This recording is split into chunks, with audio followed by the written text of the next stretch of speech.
네, 시청자 여러분, 구독자 여러분들 덕분에 와우넷 채널이 이렇게 빠르게 성장하게 되었습니다. 앞으로도 좋은 정보를 제공하도록 우리 모두 노력할 거예요. 구독, 좋아요는 저희에게 큰 힘이 됩니다. 그리고 와우넷 홈페이지가 새롭게 바뀌었습니다. 컴퓨터와 모바일 둘 다 이용하기 쉽게 업그레이드가 되었으니 많이들 이용해 주셨으면 좋겠습니다. 고맙습니다.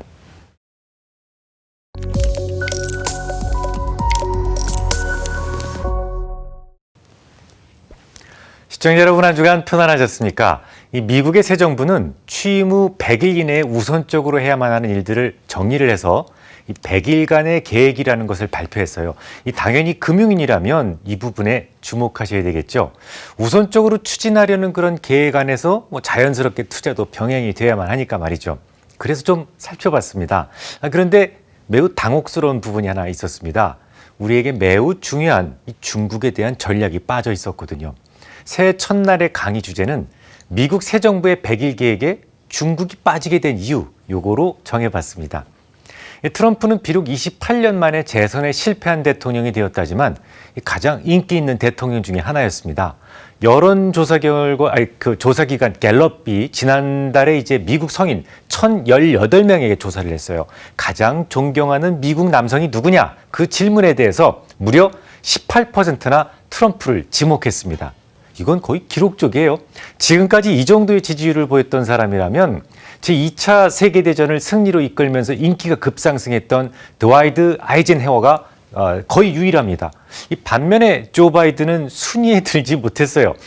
비록 승자 독식이라는 독특한 선거제도로 인해서 바이든이 대통령이 되긴 했지만 트럼프의 인기는 여전히 압도적이었단 말이 됩니다. 이 트럼프 자신도 힐러리 클린턴에 비해서 더 낮은 지지율 가지고도 이 미국의 독특한 선거제도로 인해서 대통령에 당선이 됐던 것처럼 더 많은 인기를 누리고도 재선에 실패했던 것이죠. 그래서 그런지 트럼프는 사상 초유의 불복운동을 전개해 왔었습니다. 지난 1일에도 트럼프는 자신의 트위터에 워싱턴 DC에서 1월 6일 오전 11시 대규모 항의 시위가 열릴 것이고 부정선거에 대한 엄청난 비밀이 공개될 것이다. 민주당은 도둑질을 당장 멈추라 하면서 이 자신을 위해 모두 걸게할 것을 촉구했었죠. 내부적으로는 대통령을 결정하는 이 상하원의 합동회의에서 마이크 펜스 부통령이 선거 인증을 거부하도록 압력을 넣습니다. 물론 마이크 펜스는 거절했지만 말이죠. 이 선거가 조작되었다는 트럼프의 그 주장이 진실이든 거짓이든 그거 중요하지 않습니다. 그럴 수도 있고 아닐 수도 있다는 얘기죠. 중요한 것은 그가 짚인 잘못된 쇼비니즘이 오히려 미국을 매우 위태롭게 했다는 겁니다. 이란이나 브라질 같으면 트럼프의 생각처럼 자국 우선주의를 내세우며 살아도 문제없습니다. 하지만 미국은 그리 살아면 안 됩니다. 바이러스 창궐하는 시기에 2명이 골프를 치러 갔다가 둘 다 감염됐다고 가정해보죠. 저같이 평범한 사람하고 또 지방 공무원이라도 제도권 내에서 근무하는 사람이라면 완전히 똑같은 행동에 대해서도 무게감이 다르지 않습니까? 이 전 세계가 함께 쓰는 달러를 발행하고 관리하는 나라이기 때문에 미국에서의 국수주의는 매우 위험한 겁니다. 지난 5년간 트럼프에 의해 자행된 미국 우선주의가 비록 일부 국민들로부터는 전폭적인 지지를 얻었고 그게 설령 애국주의라는 좋은 터울을 가졌다고 하더라도 마찬가지입니다. 이 모든 선한 의지가 선한 결과값으로 귀결되는 것은 아니니까요. 만약 그가 한 번 더 집권을 했더라면 미국이 가지고 있던 기축통화권은 유로존으로 넘어갔을지도 모를 일입니다. 달러가 없는 미국을 상상해 보세요. 의도가 선한 애국심으로 출발했다고 하더라도 결국 트럼프의 애국심은 매국으로 가는 첩경으로 작용했을 테니까요. 아무튼 우여곡절 끝에 이제 바이든의 시대가 열리게 되었는데요. 그는 우선적으로 집권 초기 100일 동안 해야 할 일을 정리해서 발표했습니다. 이른바 100일간의 계획인데요. 대략 6가지로 요약할 수가 있겠습니다. 첫째, 동맹국 간의 관계를 개선시킨다. 두 번째, 기후변화에 대한 대응. 세 번째, 코로나19에 대한 대응. 그리고 네 번째, 그로 인해서 무너진 경기의 부양. 다섯 번째, 행정부의 재구성. 여섯 번째가 이민정책의 수정입니다. 차기 정부에서 밝히고 있는 가장 핵심적인 6개의 계획들이 주로 트럼프로 인해서 망가진 것들을 다시 재건하는 것으로 대부분 채워 있다는 것을 알 수 있어요. 트럼프는 우방을 벌였고 기후협약을 탈퇴했고 이민정책을 매우 고립적으로 바꾸면서 미국이기를 포기했었는데요. 이제 다시 본연의 미국으로 돌아가겠다는 말이죠. 하지만 증세 계획은 빠져 있죠. 트럼프는 대통령이 되자마자 법인세율을 35%에서 21%로 낮춰서 이 기업들의 이익에 기여했었는데요. 이건 큰 정부를 추구하는 민주당의 핵심 당론과는 많이 배치됩니다. 바이든은 이제 이런 것들을 바로잡기 위해서 향후 10년 동안 3조 4,200억 달러의 추가 세수를 확보하기로 했었는데요. 하지만 세수 확보에 대한 이야기는 구체적인 100일 계획에 없습니다. 아무래도 바이러스로 인해서 타격을 받은 경제이기 때문에 지금 당장 세금을 올리는 것이 급하지 않다, 이렇게 판단한 모양이에요. 하긴 우파는 무조건 세금을 내리고 좌파는 무조건 세금을 올린다, 이렇게 생각하셔서는 안 됩니다. 과거 오바마 정권 때도 금융위기 때문에 시장이 힘들기 때문에 법인세를 오히려 낮추었던 적도 있었으니까요. 그런데 말이죠. 다른 것들은 대부분 이해할 수 있을 정도의 수준의 발표였어요. 근데 이상하게도 중국과 관련된 부분에 대해서는 크게 알려진 계획이 없다는 것이 놀랍습니다. 무역대표부 대표로 이 중국 제재 업무에 대한 경험치가 많은 대만계 미국인 캐서린 타이가 지명되었다는 것 말고는 차기 정부에서 중국과 관련된 부분에 대해서 아직 구체적인 계획이 없다는 말이죠. 이 바이든이 중국에 대해서 어떤 생각을 가지고 있을까요? 미국 차기 정부의 중국에 대한 생각은 너무 중요합니다. 특히 화웨이처럼 트럼프의 제재로부터 직격탄을 맞아야 했던 회사들에게는 더더욱 중요하겠죠. 화웨이는 지난 9월 MCP 칩 같은 것들을 마구 사재기했었습니다. 아마도 차기 정부까지만 잘 버텨낸다면, 한 석 달, 넉 달만 버틴다면 미국의 대중국 압박은 조금 더 부드러워지지 않겠냐, 이런 생각을 했을 겁니다. 물론 우리나라에는 말할 것도 없이 중요합니다. 화웨이에 대한 제재 때문에 공급 우위에 있던 D램 시장이 곧장 바닥을 치고 상승할 수 있었고요. 또 최근에는 SMIC에 대한 제재 소식 때문에 주로 반도체 관련 밸류체인의 전체 산업 구조에서 상당히 많은 부분을 차지하는 우리 시장이 큰 영향을 받지 않았습니까? 실제로 최근 2달 동안 우리 증시의 상승 속도는요, 미국 S&P 지수보다도 거의 2배보다 더 많은 속도로, 빠른 속도로 상승을 했었으니까요. 이건 트럼프 행정부가 강하게 중국의 기업들을 압박했던 것이 매우 큰 이유로 작용했기 때문이었습니다. 지난주 중국의 3대 통신사에 대한 거래를 중단시켰다는 뉴스가 있었는데요. 그 계획이 철회되었다는 뉴스가 화요일 날 새벽에 떴었습니다. 이 트럼프의 계획을 뒤집을 수 있는 사람은 그 나라에 오로지 바이든밖에 없다는 것을 감안한다면 그의 입김이 작용했다라는 그런 설이 지배적인데요. 그렇다면 트럼프와는 달리 중국에게 조금 우호적인 대통령이 될 수 있을까요? 꼭 그렇지는 않은 것 같습니다. 지난주 중국과 EU는 포괄적 투자 협정에 합의했는데요. 조 바이든 당선자가 중국에 우호적이었다면 이 협정을 축하해 줬어야 됩니다. 하지만 오히려 깊은 유감을 표현했죠. 그러면 지금부터 저의 상상력을 동원해서 조 바이든의 프라이어리티에서 왜 중국이 쏙 빠져 있었는지 그 이유를 추정해 보도록 하겠습니다. 지금까지 중국은 국제 규격에 어긋나는 행동을 많이 했어요. 불법적으로 해외 기술을 탈취했고 마구 짝퉁을 만들어냈죠. 이 중국에 가보면 마치 독일의 차량처럼 보이는 로컬 브랜드의 자동차들이 버젓이 돌아다닙니다. 알리바바에서 너무도 많은 짝퉁을 판매하니까 해외 유명 브랜드가 강하게 불만을 제기했었는데요. 당시 마윈은 베끼는 것도 경쟁력이다 라면서 얼버무렸죠. 여기까지는 그저 웃어넘길 수 있습니다. 우리도 못 살던 시대에 만든 갤로퍼의 외형이 독일의 G바겐과 거의 구분이 가지 않을 정도로 똑같았었으니까요. 사실 그보다 더 큰 문제는 무역 상대국과의 신뢰를 저버릴 수 있는 돌발 행동들이었습니다. 예를 들어 호주에서 전체 와인 생산량의 40%는 중국으로 수출되고 있었는데요. 이게 하루아침에 수출이 막히는 사태가 발생합니다.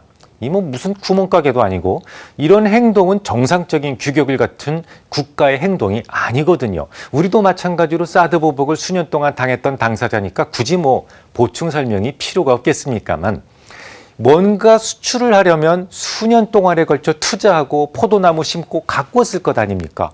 아니 호주 총리가 크게 말실수를 한 것도 아니고 단지 코로나19의 발원지를 공동으로 조사하자는 발언 때문에 수입하던 와인을 전면 중단한다면 누가 중국을 믿고 장차 투자를 하겠습니까?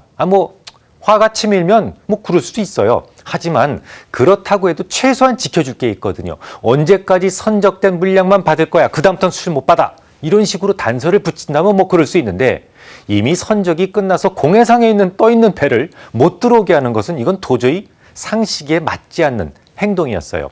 그동안은 최혜국 대우를 해주느라고 남의 것을 좀 베껴도 기술을 도용해도 못 본 척 넘어갔습니다만 중국의 덩치가 커지면서 너무 오만방자해지기 시작했고 표준 이하의 행동들을 하게 되면서 기존의 질서가 위협당하는 문제가 발생하기 시작했던 것이죠. 이런 규격 미달의 행동들에 처음으로 제동을 건 사람이 바로 트럼프였습니다. 이 트럼프의 대중국 압박은 집권 기간 내내 지속됐는데요. 얼마나 견디기 힘들었는지는 시진핑의 신년사 문구에도 나와 있을 정도였죠.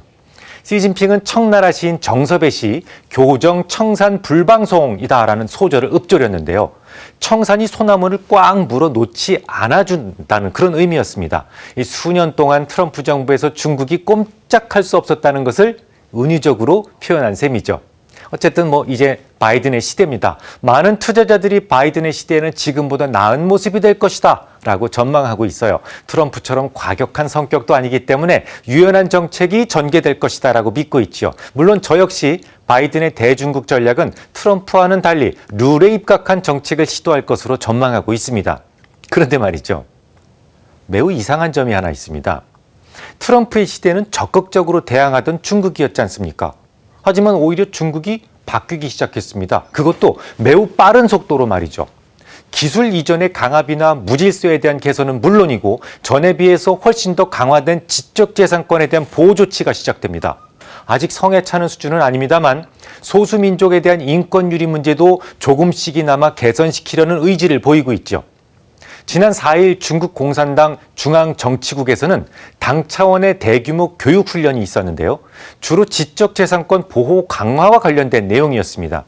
혁신은 발전을 이끄는 제1의 동력이고 지식재산권 보호는 그 혁신을 보호하는 수단이다라고 했는데요. 그러니까 중국에서의 혁신이 지속되기 위해서는 지적재산권의 보호가 선행되어야만 한다라는 말입니다. 놀라운 것은 또 있습니다. 그 교육에 시진핑 주석이 직접 참석했다는 거예요. 아시다시피 중국에서 시진핑은 지존입니다. 그가 참여했다는 것만으로도 이 회의의 중요도를 짐작할 수 있는데요.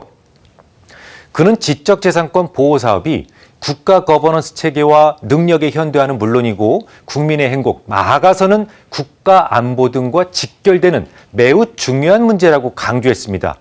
이 시진핑의 선언은 그냥 보여주기만 위한 그런 쇼는 아니었어요. 이미 중국 당국은 최근 외국 기업의 짝퉁 제품들을 잇따라 적발하고 처벌하면서 지적재산권을 강화하려는 노력이 진행되고 있다는 점을 전 세계에 홍보하기 시작했습니다. 실제로 샹하이 중급 인민법원에서는 최근 글로벌 완구업체 레고와 완전 똑같은 짝퉁을 3억 3천만 위안어치 판매했던 그 혐의로 러핀의 대표를 구속하고 징역 6년을 선고했을 뿐만 아니라 3억 3천만 위안의 매출에 대해서 9천만 위안이라는 이 벌금, 좀 과도한 중한 형량을 부과했습니다. 같은 달 루비통 같은 짝퉁을 제조하고 유통시킨 업체 62명을 긴급 체포했고 1억 위안 이상의 짝퉁 상품을 압수하기도 했죠. 얼마 전에는 구금 상태에 있던 홍콩 반체제 인사들에 대해서도 순차적인 방면 조치가 있었고요. 중국이 예전과는 달라지기 시작한 겁니다. 그것도 매우 빠른 속도로 말이죠. 그럼 이상하지 않습니까? 분명 트럼프의 시대는 거의 대부분 미국에 맞서는 자세를 견지해왔던 그들이었습니다. 아무래도 남의 것을 베끼는 것이 새롭게 개발하고 창조하는 것보다는 중국을 더욱 빠르게 성장시킬 수 있었으니까요. 마구 베꼈습니다. 트럼프의 압박에 대해서 그저 마지못해 몇 가지만 수정했을 뿐이었고 그 외 대부분은 말뿐이었어요. 하지만 바이든의 시대를 앞두고 중국은 매우 빠른 변화를 추구하고 있는데요. 무엇이 중국을 이렇게 다급하게 만들었을까요? 바이든의 이마에 우리 눈에는 보이지 않는 악마의 표식이라도 있었던가요? 지금까지 트럼프는 중국을 압박하는 데 성공한 것처럼 보입니다만 매우 중대한 실수를 하나 했습니다. 이 싸움을 미국과 중국의 싸움으로 국한시킨 일이었죠. 미국 우선주의를 늘 주장하던 트럼프에게는 오로지 미국만이 중요했기 때문에 정작 국제적으로 풀어야 할 문제가 생겼을 때에는 감히 우방들에게 협조를 구할 처지가 못 됐습니다. 나토 회의에서도 보호비 더 달라고 했다가 우방들과 단체 사진도 못 찍고 왕따가 되었던 트럼프가 어떻게 우방들에게 중국에 대항해서 함께 싸우자는 말을 할 수가 있었겠습니까? 결국 중국과의 무역 전쟁의 구도를 G2로 국한시킬 수밖에 없었으니 중국은 미국의 강펀치만 피하면서 빠른 성장을 도모할 수 있었습니다. 아마도 트럼프가 4년을 더 했더라면 중국은 굳이 조급하게 변화를 시도하지 않았을 수도 있습니다.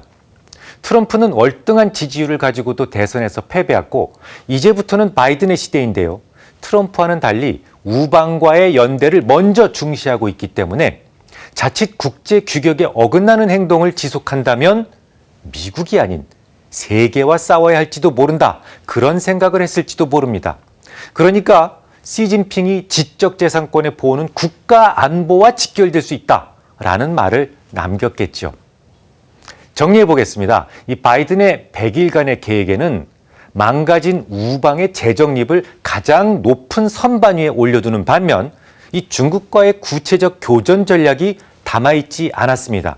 제 생각이 맞다면 조 바이든은 트럼프가 만들어 놓은 1차 협상의 토대를 부수지는 않을 것으로 보입니다. 오히려 여기에 더해서 2차 무역 협상을 주도하여 이 중국을 정상적인 사업 파트너로 만들기 위한 노력이 시작될 것으로 생각됩니다. 최근 중국의 행동을 보면 규격에 맞는 국제사회의 일원이 되기 위한 그 노력이 시작되었음을 알 수가 있는데요. 이 중국의 변화 의지가 결실을 맺을 수만 있다면 대립보다는 협력의 세상이 열릴 가능성을 기대하실 수 있겠습니다. 다만 그들이 다시 충돌하게 된다면 지금까지의 미중 무역 전쟁 양상이었던 이 G2 간의 대결 구도에서 벗어나서 우방과 중국의 싸움이라는 새로운 방식으로 전개될 가능성이 매우 높습니다. 새해 복 많이 받으십시오.